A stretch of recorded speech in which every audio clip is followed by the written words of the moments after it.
questions. April would be your next meeting.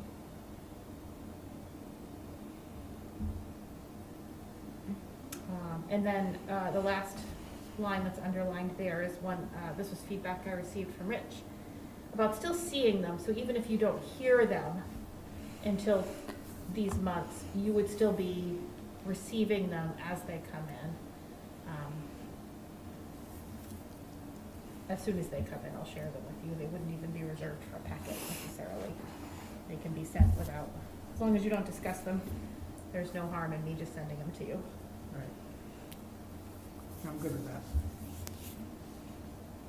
Is this something that you can kind of create a spreadsheet on, so they can kind of list those ones first? And Yeah, so what we'll do with them is we'll actually assign them a tracking number. yeah, And then we'll have a spreadsheet so that if there are ones, for example, you say, we really like this idea, but not yet. Or we know we're going to be dealing with form-based codes later in the fall. This one is related to that. Let's save it for the next meeting. So that way we can track them. And then if somebody comes in 5 years from now and says, we want to do this, we can say, oh yeah, this was on that list 5 years ago. So we'll give them a number and we'll be able to track them that way. all right, that's good. And we're gonna have that, you'll have that so that it's in front of us every meeting, like you'll be, because of this, you'll be able to Sure, we can pop always, it on there, just we so can that always have it, yeah. you'll And then, follow us. but the 2 meetings is when you will, we may dedicate most of a meeting to hearing those things that have come in. And again, the process here outlines what you would do when you hear them, with the expectation that you would, at that meeting or the meeting after that, at least decide whether you're gonna take them up Right. or not. And then if you do decide to take them up, then you'll have the time after. You can set your own schedule after that as to how you review them, Wants me to move this, I can see. but I Yeah, think that's all outlined yeah. in Oh, here. good idea. Do we have a big backlog right now? I've been gathering them. People have been reaching out and saying, I sent this one, and so I've been having to go back. I haven't necessarily combed through every single meeting for the last 5 years, for example, but I do have a pile that I've collected of those that I did find, those that I've heard about that people have alerted me to, those that I've heard from people who have reached out. Inevitably, there's probably some that I'll have missed, but I have read through at least the last 18 months or so of planning commission meeting minutes to see what you've been given. So those will be the first ones that we bring forward. You think, Rita? Yep, I'm just wondering, like, in the percentage of your time, how much time does this take and out of, let's say, 100%? I'm just, The organizational part of it? yeah, and the, you know, the kind of maintenance of it. And I assume it's just part of one of your roles. Yeah, I think that it's time that would be spent anyway, Mhm. because people are inevitably gonna call and say this, and then we'll be dealing with it that way. I think it'll be pretty easy to organize. But how each thing would affect the time is something that I will be sharing, you know, so you can consider it. So you can consider, for example, 125 Main Street wants to change from GD to all residential, I don't know. And I can say, boy, this is a pretty big undertaking. You're welcome to take it up, but you should know this is probably gonna take 4 commission meetings and 60 hours of staff time.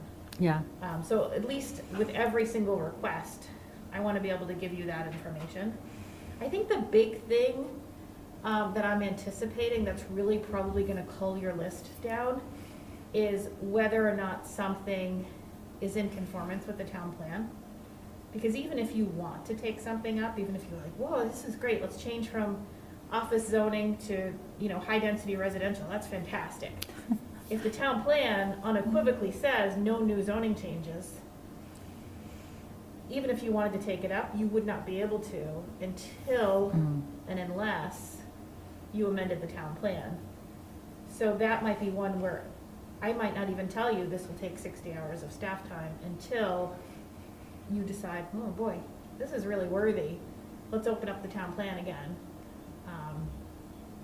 But those would be ones that you probably wouldn't get a lot of information on other than that, just because there's no point investing a lot of time in it if your hands are sort of tied without Mhm. opening up the plan. And it seems that for some of them, that'll be the case. Thank you. Looking good. I like what I saw. Are you guys ready for these? And I haven't given an assessment of any of them just yet, so I don't know. There may be that the ones that are in fall into that category of, boy, the town plan just says no. Right. Because I think that would be a bit of a showstopper unless you're eager to open that back up. No. Definitely not. So would you like a motion to accept this? Yes, I think we're good for that. that would be great. Yeah, everybody good Okay. with that? All right. All right. Yeah, I'll make a motion All right. that we accept the, this approach to amendments to the zoning. I'll Second. second, yeah. Discussion? All in favor? Aye. All opposed? Motion carries. Okay, thank you, guys.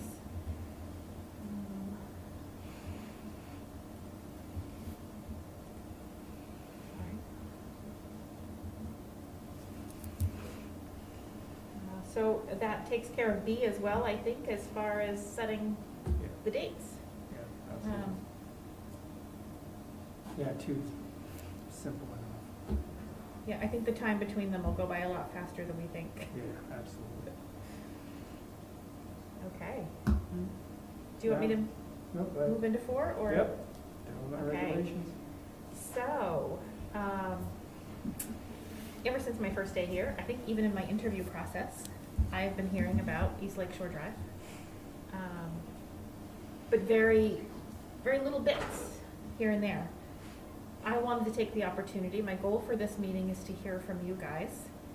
I have seen, let me back that up a moment. I should disclose, I was working as a land use planning consultant before I started here. I briefly worked with Sarah to look at the East Lake Shore zoning. I didn't get very far before Sarah left, and so that contract was sort of paused. So I did start looking at that even before I was working on staff. But I think the question that I'd asked her then is the same question I'm asking you tonight. Before coming with any sort of solution, I want to sort of understand a little bit better about what the goals are.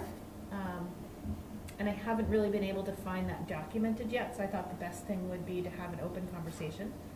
And it could start with you. We could, of course, open that up to the broader public and solicit, feedback from anyone who lives in the area or is otherwise interested. But my first step, I think, is hearing from the commission on, what do you want for East Lake Shore?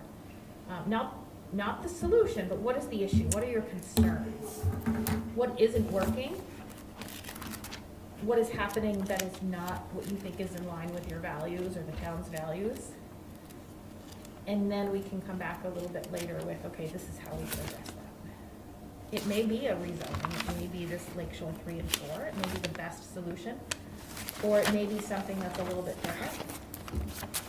But I do want to start with understanding the concerns, and I was just sort of hoping for a nice, intimate dialogue on that. Yeah, I think the biggest thing was rebuilding. I think a lot of citizens were surprised about the mass and the height of the new structures going up. When it was, before then it was just small camps. So it changed the neighborhood. I think that's the biggest thing we want to address. We're not too late on that one. I think medical was making it more pedestrian friendly, user friendly. Right now it's just kind of a narrow road, and it's actually, the speed limit is higher than it is on West Lake Shore Drive. So I don't think anybody's comfortable walking on the street. And there's no sidewalk. There's a third one. Third one that's right now. They'll come to me. Yeah. Do you mind if I ask a follow-up question? So the camp conversions, the rebuilding of structures, is that something you've been hearing? I think I've now toured every lakeside neighborhood. I'm sure I've missed a few. There's a lot of points. Yeah. And a lot of adorable and also just really neat neighborhoods. Is that a concern that you've heard in a lot of these lakeside neighborhoods? Or is it just more easy to see on East Lake Shore because it has more traffic volume? Or is that something that you think is a problem across the town? I don't think For it's across the town. I rebuilds. think it's just East Lake Shore. East Lake Shore? Yeah, it's a thorough road. Yeah. It's a pass-through. It's always going to be a pass-through, or it should be, because we need that road. Yeah. So it's very obvious when these camps were built back in the day, there was no traffic to speak of, I'm sure. Okay. Sewers is the big thing. If and when sewers should hit, and we're going to vote again on it, it sounds like, we will have that question brought up. Nobody wanted crazy growth. That was the concern, Right. right? Okay. Yeah, we heard that a lot. But as you know, there was pretty limited on growth and what we could do there. So the concern now is the buildings themselves. Okay. And you haven't necessarily heard a lot of concerns about that same rebuild that might happen out on, say, Mills Point or I haven't. out on, Mm. no, okay. That's good. That's really helpful. I wasn't sure if this was a town-wide issue or if it's really, because these are extra small lots, I think. Yeah. Maybe more so than in some of the other Yeah. neighborhoods. Yeah. Yeah, they are. I guess in line with the sewer is also stormwater. I know that's being addressed, but that's the other concern that neighborhood has. So I made a list here. But then I went beyond what, and kind of looked at what you wrote up for zoning, and then I had kept crossing off, things, because it was like, it doesn't sound we have a lot of leeway in terms of zoning on East Lake. So what was included there was a memo from Sarah, I'm sorry. if I didn't Oh, that make was from very clear. Sarah. It was from Yeah. Sarah to you in June. Yeah, But when I looked at the minutes from that meeting, it didn't, at least in the minutes, it didn't capture any sort of discussion. okay. So I just had her memo to you, but I didn't understand where you fell on it. Notes from that. So can I just read my Go list? right. Okay. So one is to maintain the character. I just love the idea of kind of doing our best to maintain that summer cottage, lakeside character. Certainly the traffic and the amount of traffic and the speed is concerning. To make it more accessible, like I think Rebecca said, like making it walkable, or just more pedestrian or biker friendly. I just didn't know if like a restaurant or a small store could go in there, like where people could walk to some place where they would cross paths or meet up with other people from Colchester. I feel one thing about Colchester, it'd be nice to have more opportunities for people to cross paths with one another, to kind of create spaces where they could talk to one another or just interact with one another. So that's one thing I was thinking of. Just access to Mallett's Bay, if there's any way. I know parking is an issue. I don't think about the logistics. I just think about what I think would be nice, just, additional access to Mallett's Bay, maintaining the views, height restrictions, stormwater. I don't know if there's any way those electric lines could go underground. I mean, I'm sure that would be like $1 zillion. But I just, sometimes when I drive there, I just think if those, if the poles weren't there, if everything was underground, how beautiful. I mean, it's beautiful anyway, but how beautiful it would be. And the only other concern I have, and I have no reason to have this concern, but just the slope, the collapse, on Riverside Ave, with the slope collapse. I don't know if we need a study or some way to kind of assess that in terms of, and maybe it's already happening, with flooding or increased rains or, I don't know, just if that's being looked at. which I assume it is, so.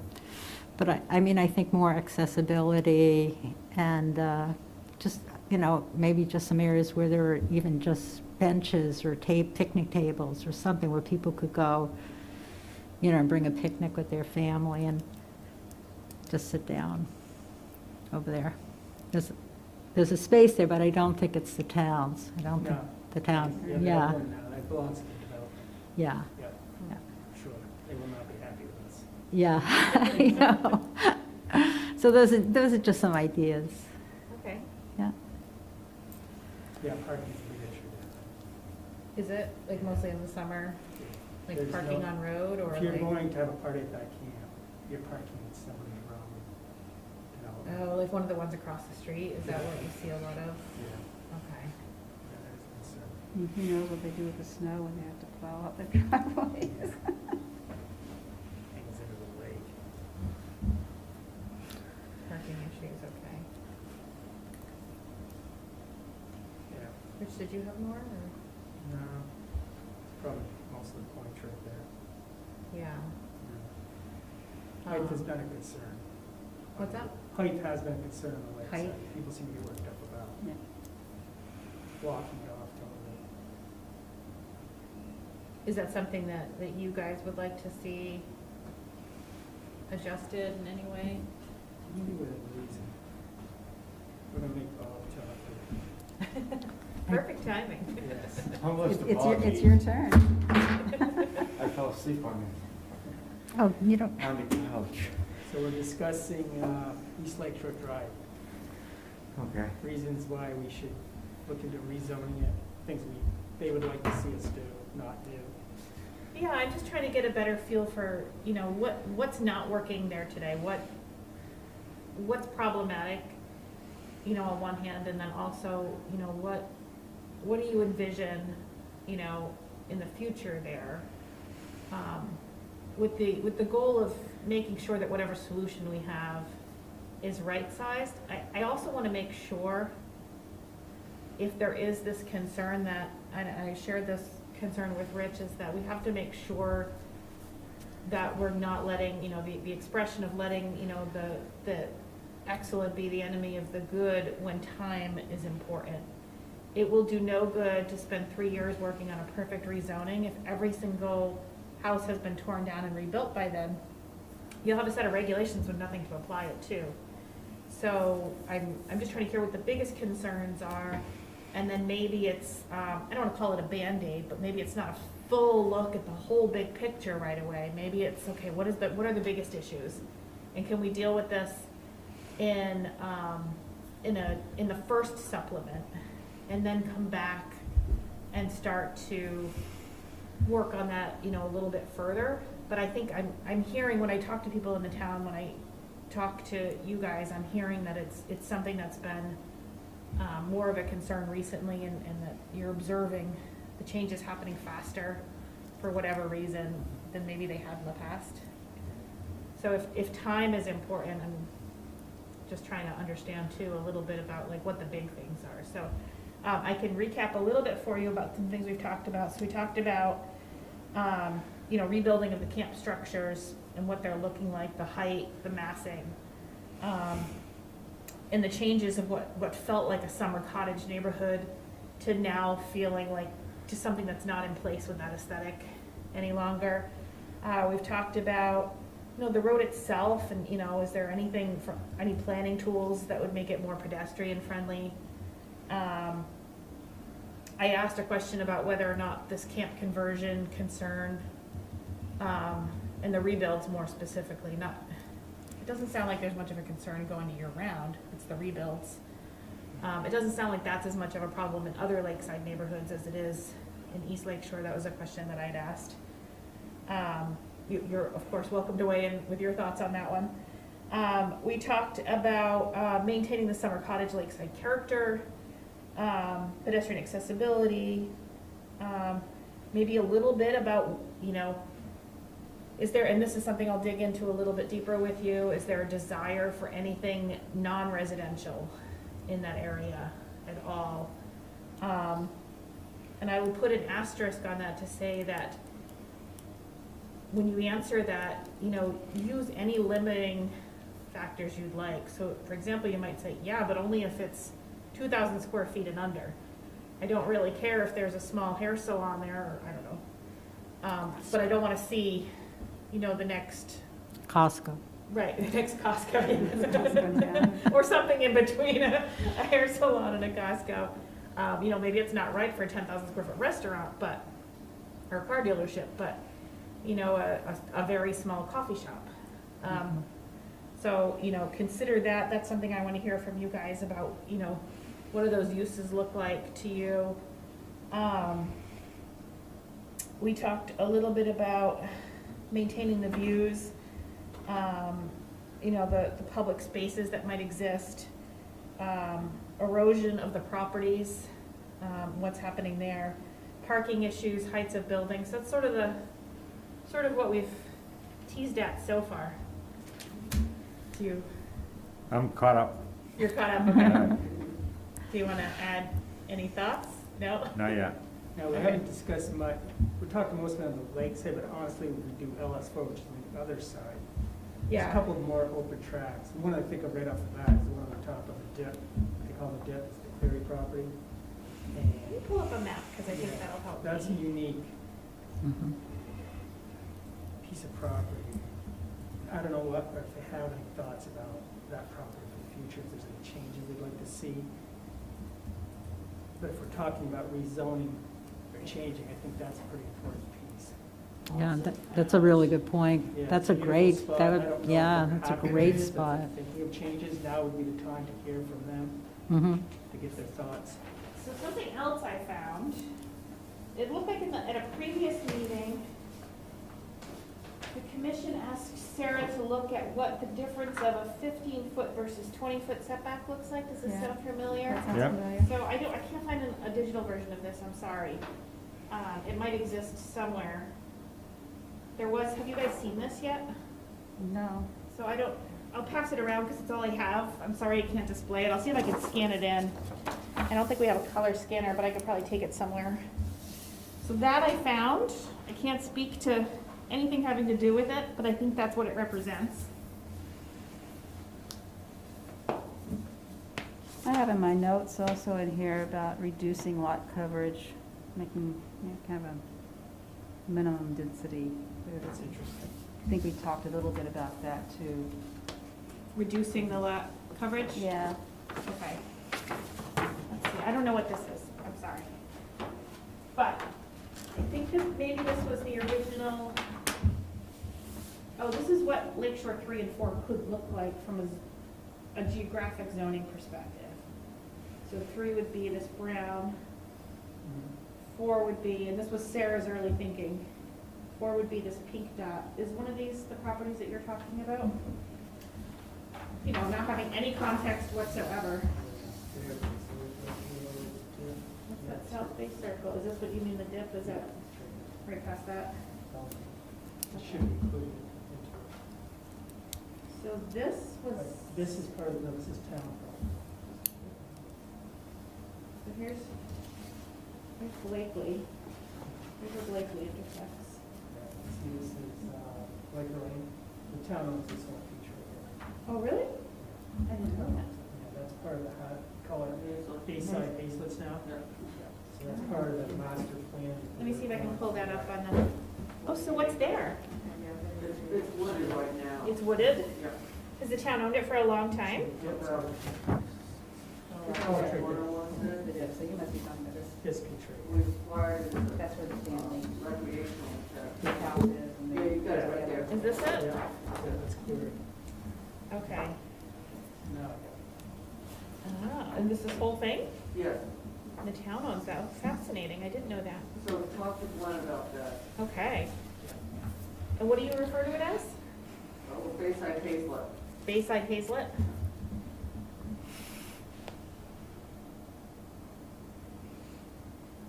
So I'm sorry, Rich, you were saying something no, about, we figured out the difference. That's right. okay, That's the, it's a little runoff tributary.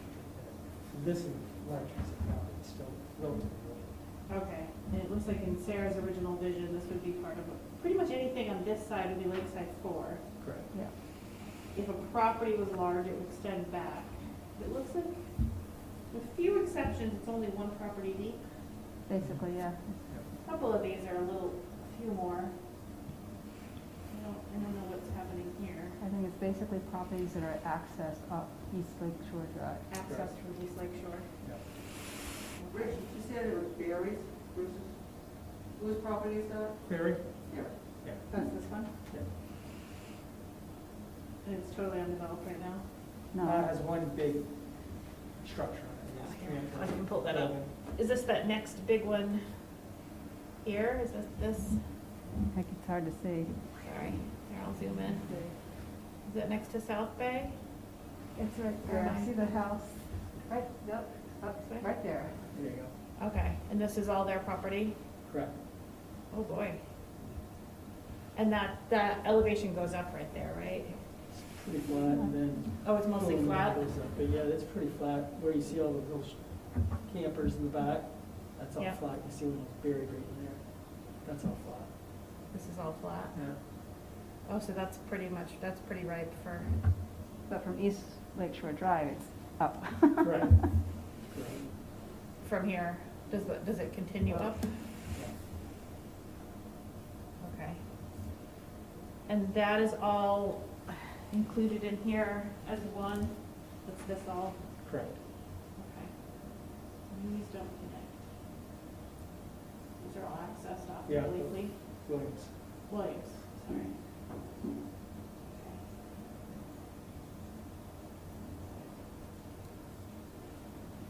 Okay. I'm sorry, I interrupted you to orient myself. Did you have No, more that's all thoughts right. on No, I'm this here? curious what their future is like, actually. And again, it's, if the sewer pipe goes through there, they might have thoughts on that. It's sort of interesting to sort of view this whole big property the same way that you might one of these tinier ones. No, but that might be where the density, the lot coverage comes in. I mean, right now it's R2, and then you pretty much have, what, half-acre lots in there. And is that something we want to see along the Yeah, lake it's shore? probably the only one that's large enough to qualify for a PUD. Right. I Okay. mean, maybe this looks like one big, I don't know what this is. This looks like a big property as well. That might go straight up. This one right here. What about the That's place, right back of this. I think that's their spot. I could go. I think what about the that place that is used to very be a good. store? Remember there used to be, like, right at Williams Road and Yeah. East Lake Shore, there was a store? Oh, or- sure, yeah. Yeah. What about, is that Is that this zone? right here? Yeah, Yeah, it's that's that part of one. the Mungin property. That's got multiple zoning problems right there. Okay.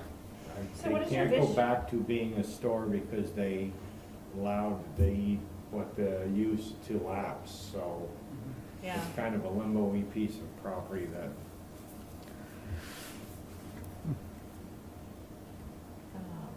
Sorry, I just want to scroll back up to that other one I was pointing at. Looks like maybe that's this here. That.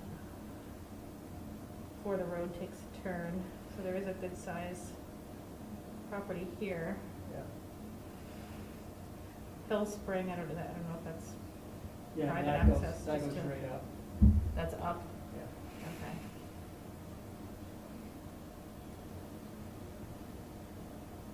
Is this a road in the back? Is that the bike Yeah, path? it's the Oh, bike that's path. the bike path. Yeah. Mhm.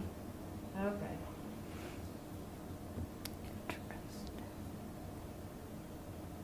And this land, is this privately owned or That's ledge. that's all ledge? Yeah. Yeah, but I don't know who owns it.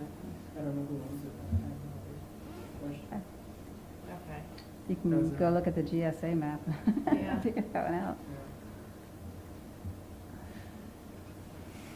Yeah. Okay. I believe that's ledge.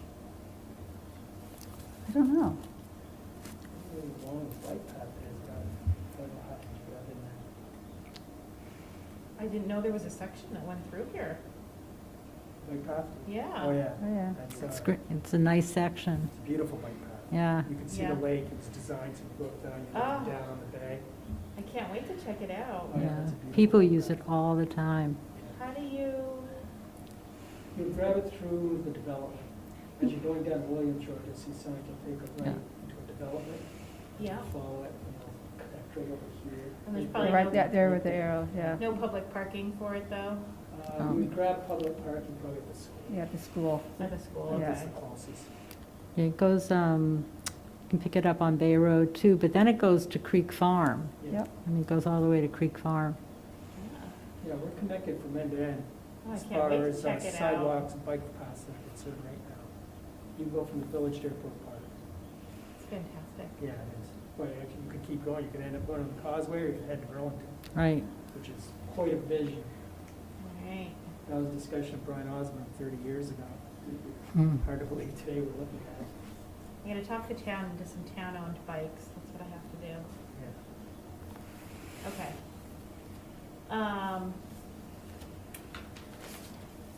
Is it a good time to go back to my question about any sort of non-residential use that you might envision? I think the small scale, you know, that's community oriented, like, you know, Sarah said, it's, you know, small restaurant. Yeah. I think a daycare, small daycare. Or a bakery, you know, a Yeah. small bakery and coffee shop, you know, where Yeah. people could go to, you know, bike know, to. The only problem is there's not much of a draw for anybody to go if you lived here long enough, you know, that nobody drives that section unless you're going from point A to point B or a location there. Yeah. It's not like there's a large development you can feed off of or something like that. It's basically a thoroughfare through,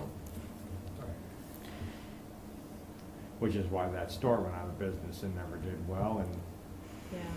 But you do have people from the Lone Pine in the summer, I mean, seasonal, you would. It sounds like maybe what I'm hearing from you is if the market were to support it, you Right. might support something of a very limited size. Yep. In the, when I say in the district, maybe not necessarily just at that one spot, because that would be spot zoning, but, Right. you know, maybe Right. somewhere on the non-lake side. Small, limited uses that are sort of more community oriented. So maybe not an accountant's office, but maybe, I don't mean to put words in your mouth, maybe you think that'd be fantastic, I don't know. Would be low volume.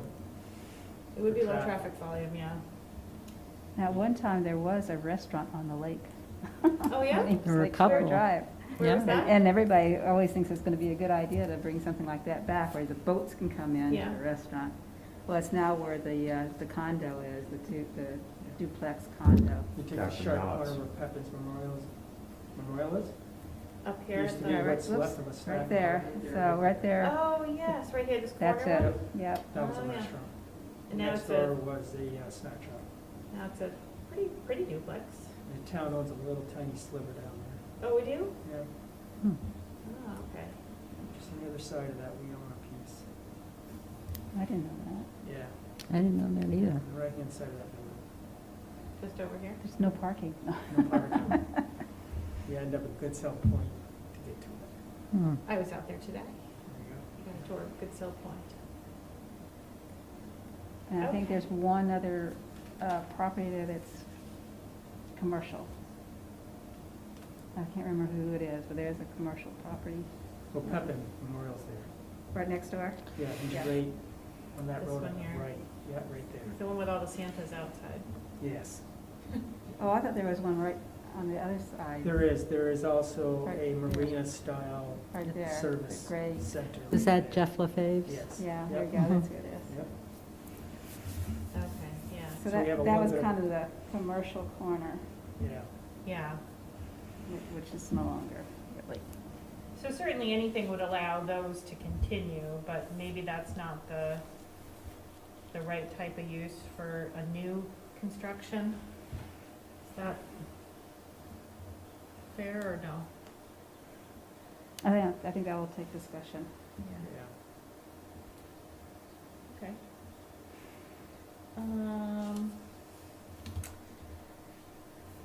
Okay. So when we talk about, you know, something that fits into the summer cottage character, tell me a little more about what you think. what that means to you. It'd be nice if there were some crosswalks. I mean, so people could cross East Lake Shore Drive, because when they're on the east side, it's very hard for them to cross with the traffic. Yeah. And I Anything think about- they have access to the lake or to the beach, but they just have to get to it. Any thoughts about the structures themselves? Well, that whole area has changed over time. I mean, it used to be just, it seemed like it was just the small camps along the lakeside. And then on the west side, slowly, bigger houses been going up. I mean, this goes way back, but, Yeah. so it's really been changing. And now that lakeside is taking on a big change, I think it's changing the neighborhood. I believe that trying to keep the small cottage feel on the lakeside is more doable than trying to keep a Yeah. small cottage feel on the non-lakeside. The buildings that are going up that people do not like, is that a contemporary design, those square structures? What do you call that? No, those are contemporary, the ones on the non-lake On the side. non-lake Yeah, side. those are very contemporary. Those yeah. are On the called not, but there's those some are- new on the lakeside that I've heard about, that The folks are, tall, the the tall. boxy ones. Yeah. Yeah. Doubt they show up on here, they're probably more recent than, Yeah, um, now the general public do not like those. okay, so I'm What, the hearing a modern little ones, they bit, don't like them? I personally think they're kind of, I think it adds Interesting. kind of I a think character, they are. yeah. On the west side? yeah, I think they're interesting, different. Not everything's cookie cutter. Yeah. If that side's clipped against the whole stretch.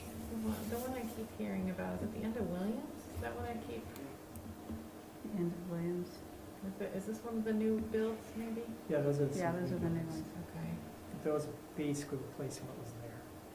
That's Mungin's property. yeah, I think that one of these is the ones that I hear. Which one's coming down? Farther down, not the new buildings. Or are they numbered? I think it's 855. Yeah. Yeah, they take, I know Sarah's explained it to us, This one. but it seems That like one, they, I thought, they were supposed to be able to mill back on, within the setbacks, but they're allowed to, within the zoning, build up, and I guess from the grade up, it's like 40 feet. And it depends where you take that grade, that 40 feet is. So if you take it from East Lake Shore Drive, the road, 40 feet's pretty high, but if you take it down at grade towards the lake, 40 feet may not seem so tall, but, Correct. Yeah, uh, so I don't know if that's a way around it, saying it's, if it's a new zoning, the way around it is to say it's not 40 feet tall, it's Yeah. whatever feet. but I think it took everybody by surprise. when Yeah, Someone could build out what was the existing zoning right now. yeah, It's a big surprise. yeah, I mean, 40 feet may not be, all that much in some homes and certain, Yeah. it doesn't seem as drastic and, so, am I hearing some sort of consensus that something less than 40 is more appropriate, at least on the lake side? Maybe I'll start there. And on the non-lake side, is there feelings there, or not as much? No. The idea of being on the non-lake side, you build something so you can see the lake. I can understand that. I can sympathize with that. So one of the other things that exists that I think Sarah points out aptly in the memo that she'd given you in June is that the way the language is written right now, and I don't know that there's any good examples of this, most of the houses are pretty square with the road. But, and we do see this in our office, if you do have a house, maybe this one's a little off kilter, so it's a little easier to see. If you have a point, the way that the regulations are currently written, if you have any sort of piece of your house that is projecting towards the lake, even if it's a deck you put on without a permit, and you were to take that down and rebuild it, that becomes your new building line. So even if you'd only have 5 feet of your lakeside facade at that point before, you now have that as your building line, so you can now build the entire lakeside frontage out. And same thing with the roadside. If you had had just this little front stoop, for example, anything part of your structure, that becomes your building line. And so what we're seeing, not always in the rebuilds, but sometimes, is that people are taking advantage of that and saying, okay, here was the closest point, and now I'm building all my structure to that. Here was my closest point to the lake before. It may have only been a little bit of a bay that jetted out. Now their whole structure goes on that way. So I think she was trying to raise that as a thought in her memo to you about whether or not that would be something you wanted to amend. I think it was intentionally allowed. I don't think it was a loophole. I think from what I was reading, it was allowed so that people could rebuild that deck.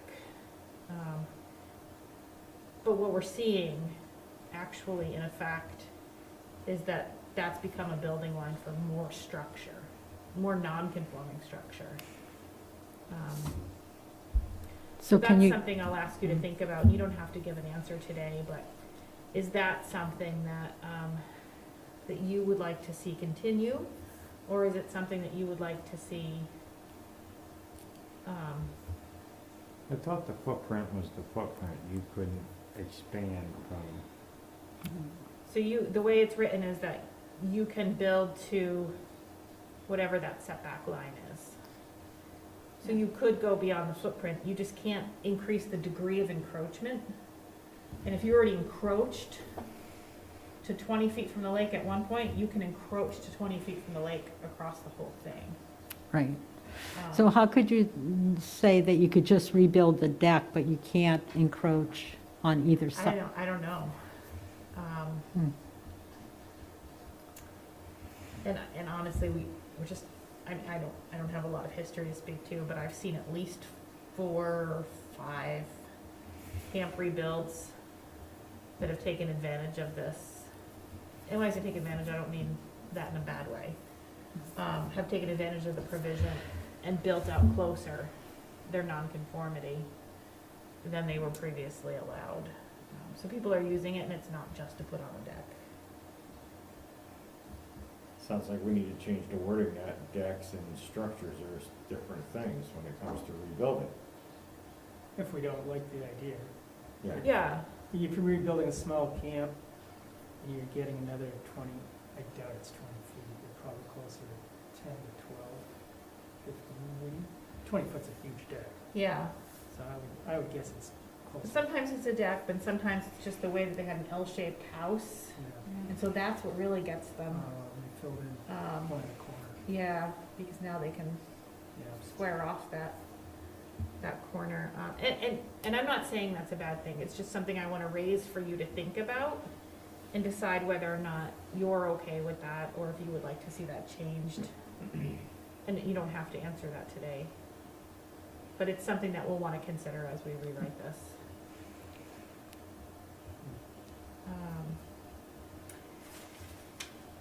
So more quickly, anything else when we talk about the building aesthetic other than height that comes to mind? And I know aesthetics are almost impossible to regulate, but what I keep hearing is, you know, this camp feel. So what else does that mean in any sort of way that we can? We've kind of run away Consider. from that in Colchester. We've never Yeah. really implemented it. The closest thing we've got is, what is it called? Maybe Pam could tell me. What was it called? From Mallets Bay, like where the moorings is, he built that building to that. Only, more city in the Cape Cod style? Yeah, they had a whole thing. They studied Mallets Bay and they decided that look would work. Like, Who's that, just the builder? it wasn't mandatory, it was a Yeah. suggestion, to anybody building there. And the moorings built that building, the general look. But I don't believe, there was no regulation on that. It was a suggestion from a study of what Mallets Bay could look like. Yeah, it's almost impossible. I mean, there's some things you can do, you know, you can talk about a pitched roof versus a flat one. There's some very simple things. They're not perfect. Yeah. And it, But, you know, I think focusing on the scale, I think it's Scale. better. yeah, I think communities evolve, buildings evolve over time, and I think there needs to be flexibility on the styles. I mean, you know, what was happened in the early 1920s is different from what's happening in 2020. And I think seeing the variety kind of adds to the neighborhood. So I don't have any issue of one style versus another. Okay. It's more of the scale. the scale, the height, okay. Anything else about, again, I don't mean any of these to be leading questions, just trying to understand a little more. Anything else about massing or other elements?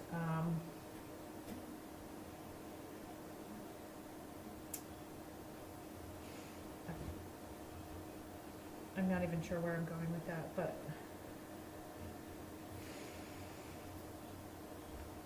Okay.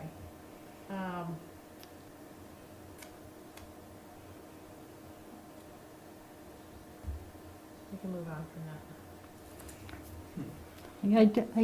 You know, like, I do wish like maybe 50 or 100 years ago, maybe which they didn't have zoning, but I just think if they had stuck somewhat to a New England cottage style, it just would have, for me, you know, aesthetically, I mean, I don't necessarily like to tell people what to do, but I just think visually it would have looked really beautiful along East Lakeshore Drive.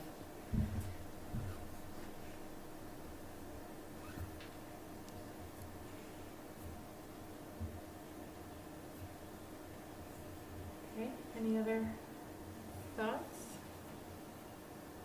Concerns? Insight? Valuable knowledge to impart? The character, I mean, I think I'm hearing from her, you know, it's just somehow to maintain that character. I love that about Colchester. I mean, I just love that.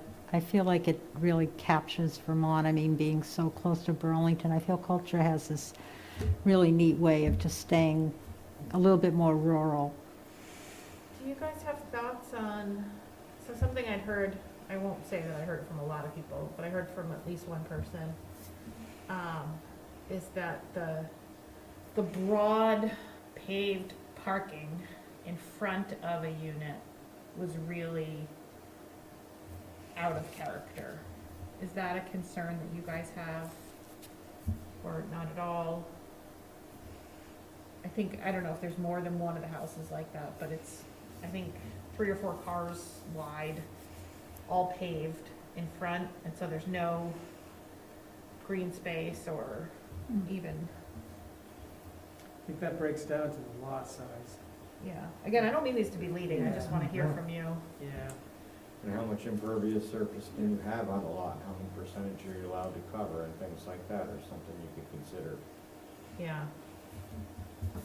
But the location of the parking is, I'm not hearing is a big concern, or is it? Well, the problem is with the size of the lots, especially on the lakeside, there's nowhere else to park but right there off the road. Yeah, You don't park there, you have no, and if you look at some of the lots, the parking is up here, but the entrance to the camp is 8 feet below that. yeah, I think the person I was talking to was just saying, like, when you have this, like, swath of pavement, you don't even you can barely see the home, it's just, it feels like a parking lot along the road, but I don't know that there's an alternative to that Yeah, either, that's from the what I, problem. there's no, It'd be nice not to have. what are you gonna do, put it on the Well, if you- lakeside? Yeah. If you look at the houses you have pictured right there, they have that same problem. Those right there, where else are you gonna park? Yeah. I think, If they have find parking. some, Those 3 do not have much parking. yeah, those are like parallel parking, right? Like, Right. I think the ones that I'm, That gets worse. oh, that's a roof, okay. Not that I go too far on my other houses. Being basic part. Yeah, these ones are just fortunate because they're just larger lots. And they have some room to be off, okay. So that's good feedback, it's good to understand if it is or isn't a problem. I think mostly it comes up with, one of the rebuilds, I think, has brought up that concern, it wasn't. It depends on how up-to-date Yeah, this map is. yeah. I think it was just the sheer amount of like, concrete. I don't know whether you can add something in there to, if you have a certain amount of paving, that you have to have a certain percentage of landscaping around it. I don't know if that would be a solution or not. Might soften the blow. Lots are just so tight, huh? Can you require them to remain gravel as opposed to like paved? Possibly. Some of them might anyway, just because, well, most stormwater utilities now will look at gravel the same way that they would look at pavement. I think for a while gravel was seen as an alternative and was more porous, but I don't think anything looks at it that way. I think it's largely viewed the same as concrete these days. This might have been one of them where there was just like this, felt more like a parking lot, but. Yeah, but as Rich said, there's Yeah. not much place to park. Yeah, They don't park Okay. there, they park in summers, they're not supposed to. in summer they'll be on the road. They'll be on the road, I mean, it's somebody's neighborhood. Basically, right there. Yeah, That's the new one. so they'll just park on the road. Sure. That's the Tough. no parking. And we've done that for the Smith Estates. You had to, one side of the road is not parking on the Smith Estates. It was lighted to both sides of the street. Oh, gosh, yeah, So okay. it was hard to get in and out, so for the residents, they, so just one side is. All right, any other thoughts, or, I mean, this is far from our only discussion on this, I just wanted to take a step back and hear a little bit more Yeah. before taking a step forward.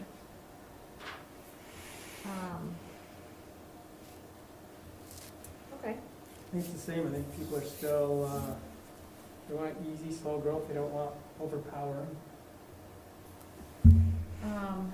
Sarah, in her memo to you in June, did mention but cautioned against the idea of phased growth.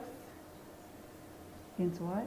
Phased growth, where you would set a cap Oh, Yeah. and say only X number of units or something, or per year. I think she put it out there as if you want to consider it, but I think she said it's not a good idea.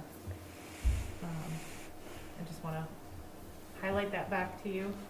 I'm sort of in agreement with her that it can be really challenging. You could theoretically attach that more if there was sewer. It would make a little bit more sense. Williston did that, still does it.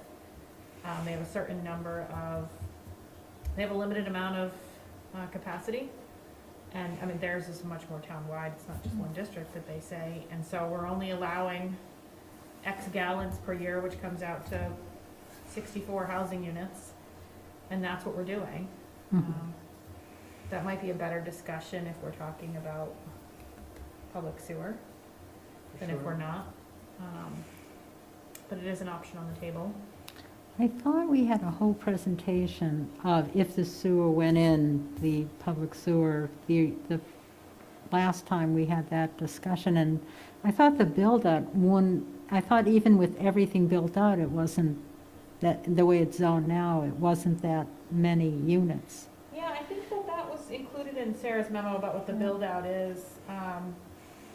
If it were Sounds familiar. to remain like an R2 as it is, it's not that much, to be Right. honest with you, although it was a little more than I thought. I mean, those are always philosophical exercises, right? They don't consider what your actual frontage is. They say, if you've got a half an acre lot that can host 2 units, it doesn't necessarily consider whether that half acre lot is all deep, and you still only have a little bit of frontage, so you can't actually put a second unit. So, build-outs are always, you have to take them with a very, very large grain of salt, because they're not meant to look at individual properties. But I thought there was a concern of some of the people that it was going to get tremendously built up and built out. Yeah, my guess is it's not on the lakeside, but these properties that you've talked about Right. and what the draw would be there. I don't know, I'm not familiar enough with them to know if the reason that they haven't yet is because of limitations on capacity. I am the farthest thing from a wastewater expert that you'll get here in town. I'm learning very slowly. I understand there's such a thing as like a community system and all that, but I think even that only supports so much. Right. And I've never connected with any of the property owners, so I don't know much about these yet. Okay, does that cover just about everything in the memo that I copied it mostly verbatim just because she really did a fantastic job of hitting on all of the different things to consider. Yeah, so they talked about the build-out analysis. 40 additional new units, that's not a lot. It's even, I mean, it's even less if you're more conservative about access and road frontage.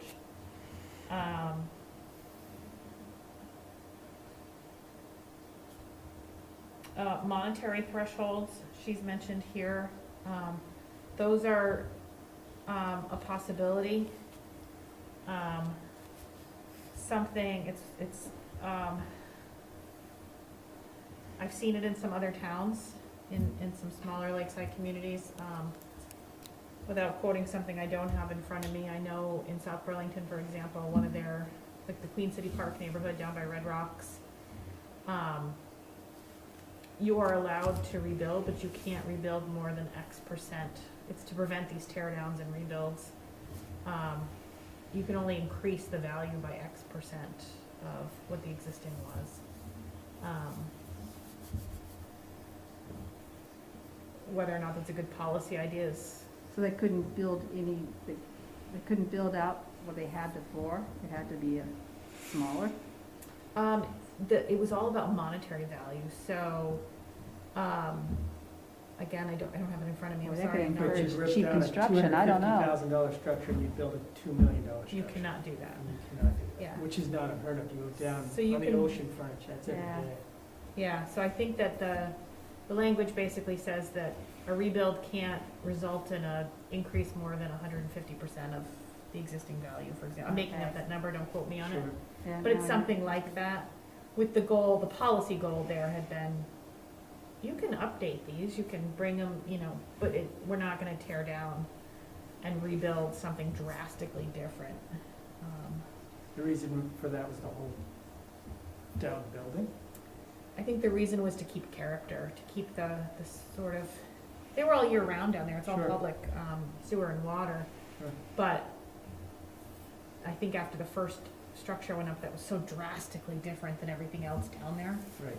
there was a pretty big pushback against, we don't want this to have this type of very large, modern, Yeah. expensive expensive architecture. I mean, they're all gonna be expensive no matter what. You're in a Mhm. beautiful area with beautiful access to beautiful lake views, but, Right. but that was some language. So that's a possibility. It's a way of sort of tamping down some of this. If you were interested, I could bring you more very specific language. It's got its positives. But if we had something in there about the scale and what could go with there, that kind of controls, no matter, you could take a Yeah. small box, you can put Yeah. it up for $50,000, or you could throw money in and have $500,000 house there. Yeah. It's still the same size. Yeah. So I don't think she weighed in on whether she thought it was a good idea. I Yeah. think it really comes down to, again, that's why I backed it up to see what is the concern? If the concern is not necessarily, holding on to a 1950s beachy aesthetic, then that's not a good tool. It doesn't sound like it necessarily is. It's more about the sizing Thanks, so. than that. Okay. I think that's all I have on that topic. So, Okay. All good? I'm good. Okay. Yep. So I don't think we'll come back to this one at the April meeting because we'll be talking about, but I'll do some work and we'll see some things at the next meeting after that. And, you know, if the sewer passes, I think that, you know, that may be another conversation then. It probably will change the conversation. This will build in some time for me to adjust to that. It'll definitely jumpstart it. Yeah, Yeah. Then we'll have real interest. quickly. yeah. Okay, well, we'll know by the next meeting, won't we? No, All right. Can we bring back up the agenda? I'm sorry.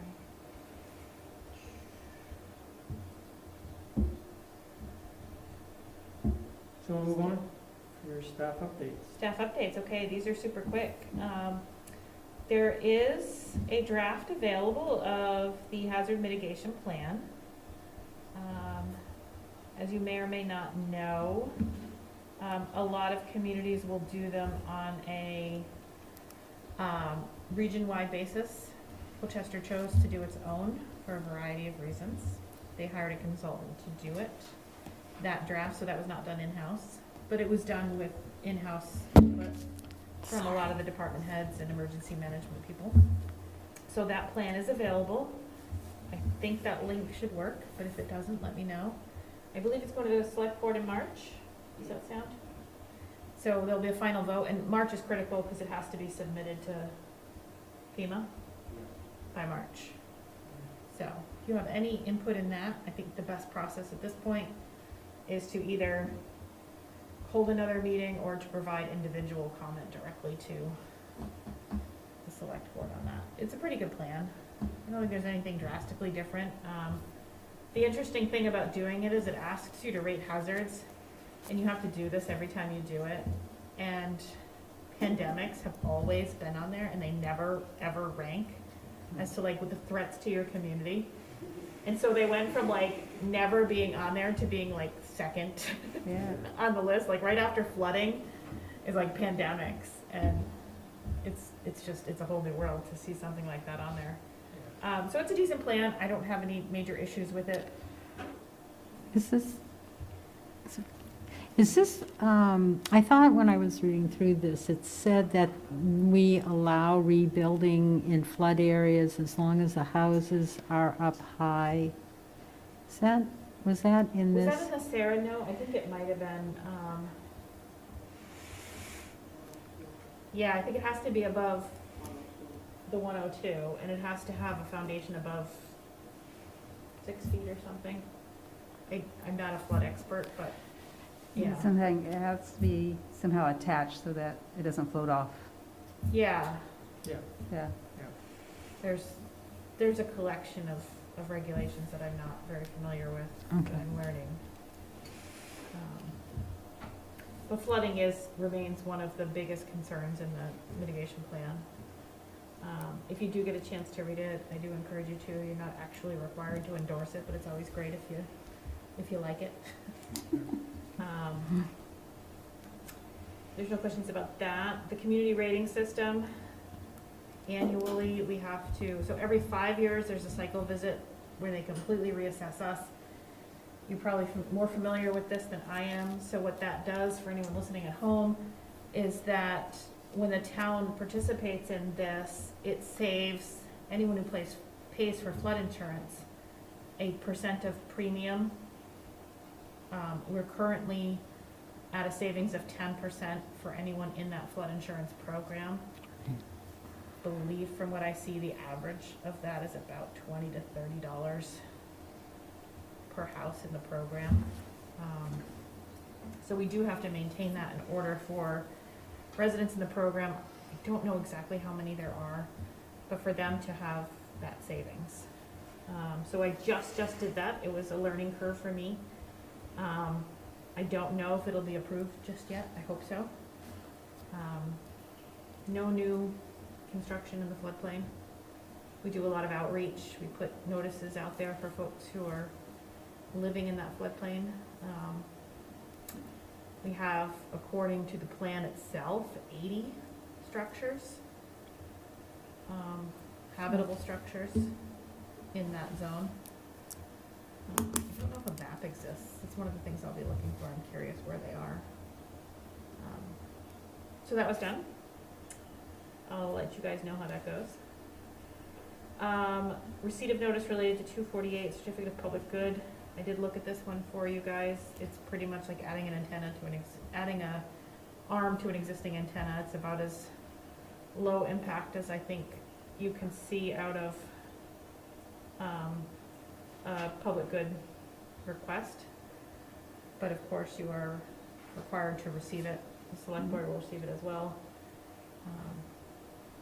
There's nothing that alarms me there, but if you have concerns, you are allowed to respond. No concerns there? Okay. Monthly building reports for November and December. I've attached those. So every month at the start of the month, so tomorrow, I do a report of everything that was permitted in the previous month, just to sort of see where we are. If you look at the report, you'll see we try to compare that to where we were the year before, and then we look at it as a whole in the fiscal year. Not surprisingly, it's lower than last year. But it's also a little bit hard to compare because there were different things that needed permits last year that need permits for this year. I'm not sure it tells us a great deal, but they're fun to see. So we do them. We also are required to report to the Census Bureau with that information. Planning and Zoning Department updates. We are now fully staffed. We have 4 staff members. We have 2 associate planners who began at the end of October and end of November respectively. I believe you've all met Zach, who had started in May, so he's continuing. He staffs the Development Review Board, does a great job.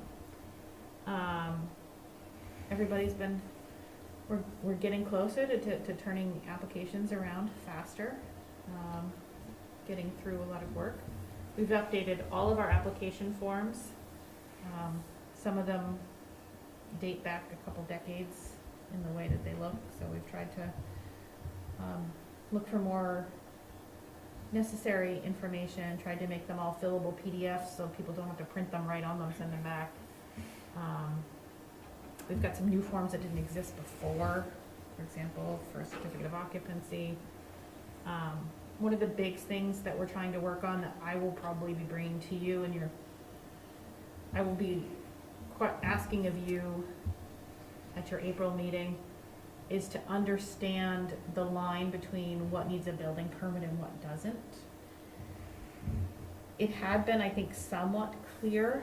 However, there was some language that had existed in Chapter 4 of the Code of Ordinances. So building in town is regulated by the land development regulations, that exist, and the Code of Ordinances. Chapter 4 of the Code of Ordinances had really related to all the building code, the residential building code.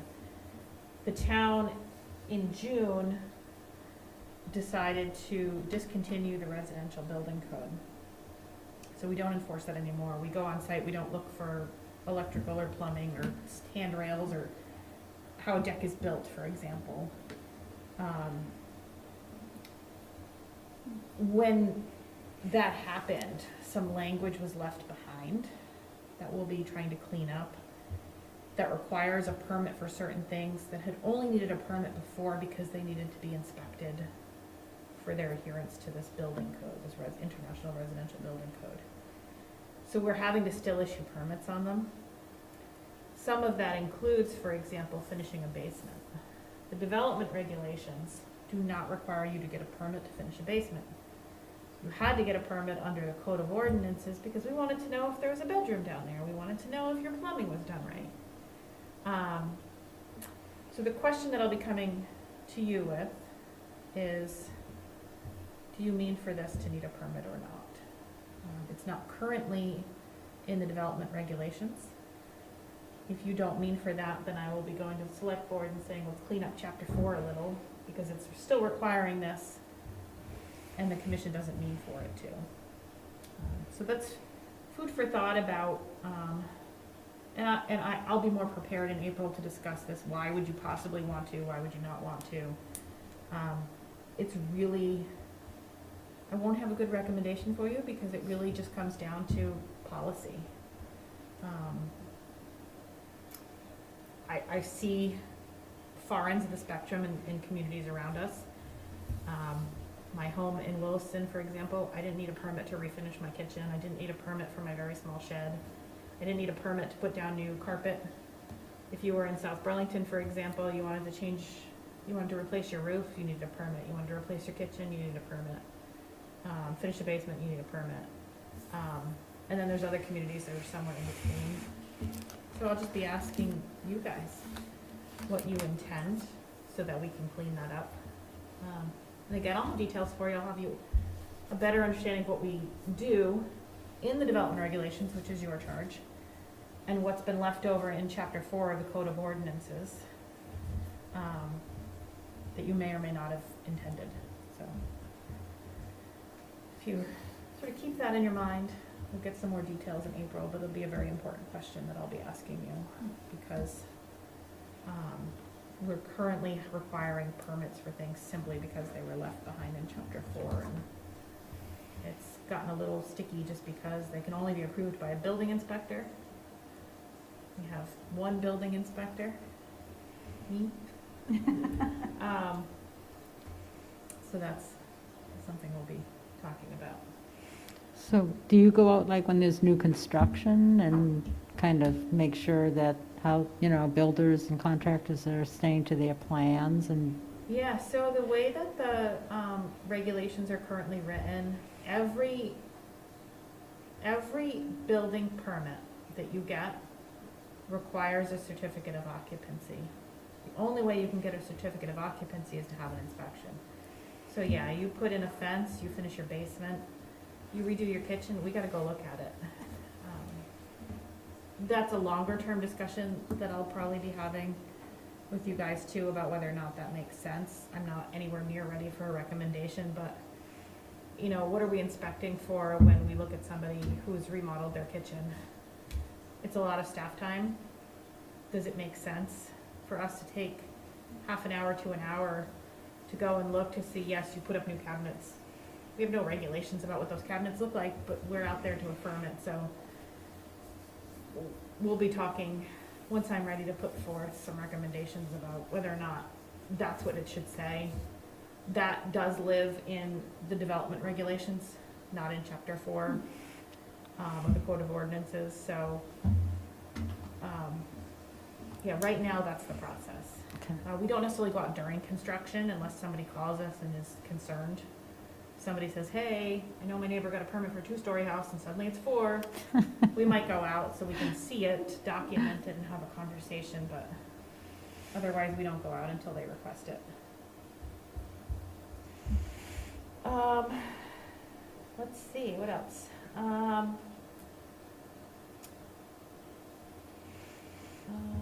Guidance brochures, we're trying to update all those on our website. Some of them are out of date. That's ongoing. Town health officer role, we have one person in that role right now, Seth Lasker.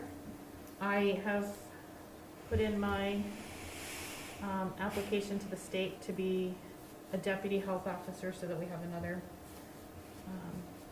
person who's capable of doing that if somebody's out of town.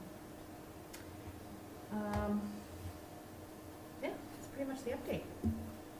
Pretty good. Fully staffed. It's awesome. Yeah, and they're doing a great job. Yeah, good. Yeah. Are we replacing, is Rick still on the planning commission? Do we need another member We do need that. and a student member? Yeah, we do. We're just putting that on hold at the moment because of COVID, basically. Okay, yeah, okay. But we do, I believe we have someone that's looking actually at the seat right now and somewhere, so. And can I just ask one more question about our role as the Energy Committee?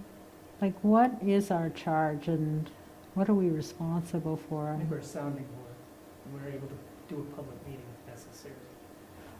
Okay. Correct? Yeah, so I think you didn't have to, we talked about this when Renee presented Mm-hmm. last week. You didn't have to convene and reconvene like you do with some others, as far as I understand it. Yeah. I'm just wondering with the climate action plan, there seems like there's a lot of not regulations, but new things that are coming down. And I just didn't know in a municipality who's responsible, if the energy committee is responsible for looking at that or implementing it, or. Yeah, so part of the town plan Yeah. requires the energy chapter, which is reviewed by the Regional Planning Commission. I'm not sure about implementation during plan years, though. I don't know, I'm sorry, I haven't That's okay. learned much about it yet Yeah, in the town, but it's on my list.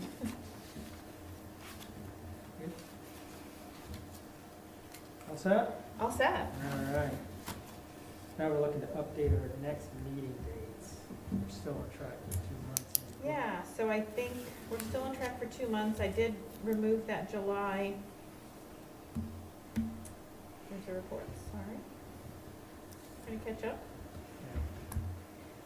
After July 5th? Did remove that July meeting. April will be the review.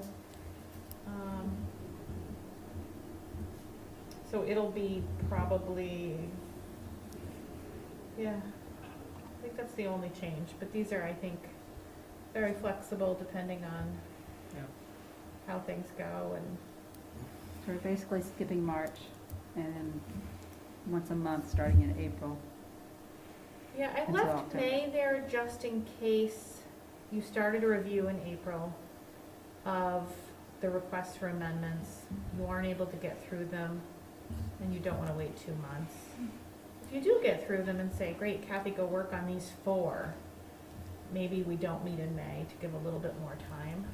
But I wanted to at least hold it in case you didn't get through them and you didn't have a 2-month gap. Mhm. But that's still totally very flexible. Works. Takes enough time to get through. Yeah. All good on that. Yep. Okay, All right. date's okay. So I need a motion to accept the minutes of December 7th. I'll make a motion to accept the minutes. Second. Okay, second? All right. Discussion, all in favor? Aye. Aye. Aye. All against, motion passes. I brought copies for signing this time. And we got copies for Yay. signing. And next, last, Oh, motion for adjournment. What's that? Motion for adjournment. I'll make a motion to adjourn. There we go. second. All in favor? Aye. Aye.